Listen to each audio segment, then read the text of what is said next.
23rd, 1865. Fort Towson, Indian Territory. The general was not in good spirits as he rode with his men toward Fort Towson. He'd been receiving dire news for weeks from other Confederate officers, as one after the next surrendered to Union forces, and from his wife, too.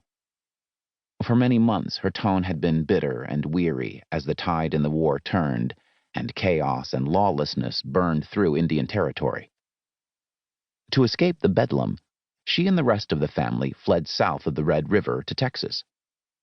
Now she openly fretted that she'd had no word from him for more than a week, while rumors churned that a price had been put on his head, or worse, that he'd already been captured. But before General Stand Watie could attend to his family, and to the formidable task of helping his devastated people sift through the ashes of their lives, he had somber business to attend. The war had split his people, the Cherokee Nation, into hateful factions, and his had lost.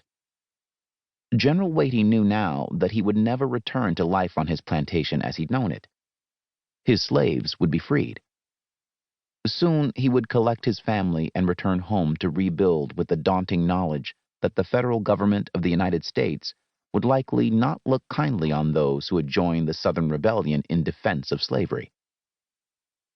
Their fight finished, Watie and his band of Native American soldiers for the Confederacy plodded on, surrounded by enemies, toward humiliation at best. Months earlier, on April 9, 1865, General Lee had surrendered his army to Union forces at Appomattox in Virginia. After that, the generals of the Confederacy laid down arms in waves undulating westerly through the Carolinas, Georgia, Alabama, Mississippi, Louisiana, and Arkansas. But in pockets on the periphery, some stubbornly hung on, fighting skirmishes and raiding along the lawless outer rim of the Confederate States of America. Watie was among those holdouts, resistant to the very end that he should be made to submit yet again to the government of the United States. He'd grown up in Georgia, the son of a wealthy, slave-owning, full-blood Cherokee father and a half-white mother. Though his family enjoyed a position of prominence among the Cherokee political elite, they were forced, like the others from their land, by a federal government largely disinclined and helpless to stop the torrent of settlers illegally encroaching on territory the tribe had been promised into perpetuity. Watie resettled his family west of the Mississippi River, in the Indian Territory set aside for the tribes on the far side of the Ozark Mountains. He'd started anew, running a successful plantation on the labor of black slaves.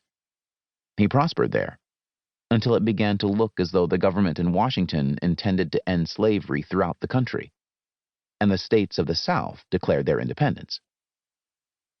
Watie, like most other Native Americans expelled from their ancestral homes to Indian Territory, whether Cherokee, Chickasaw, Creek, Seminole, or Choctaw, had little reason to feel affinity toward the United States of America, so he joined in the Southern cause. Now, that cause was lost. On June 23, 1865, Watie and his lonely band of Confederates rode into Dokesville, a small settlement adjacent to an old frontier outpost called Fort Towson, in the Choctaw Nation, near where the Kiamichi flows into the Red River in the lowlands at the foothills of the Sans Bois Mountains.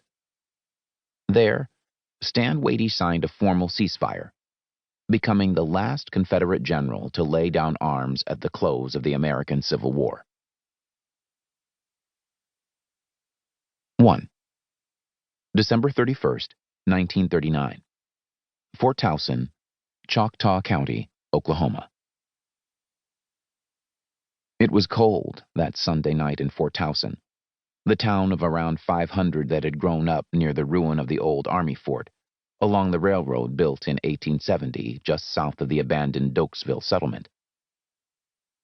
First settled by French traders, outposts along the Red and Kiamichi rivers attracted the social outcasts and vagrants that tended to congregate at the frontier, where law was scant and where an abundance of diligence, or a shortage of scruples, could yield a man a small fortune.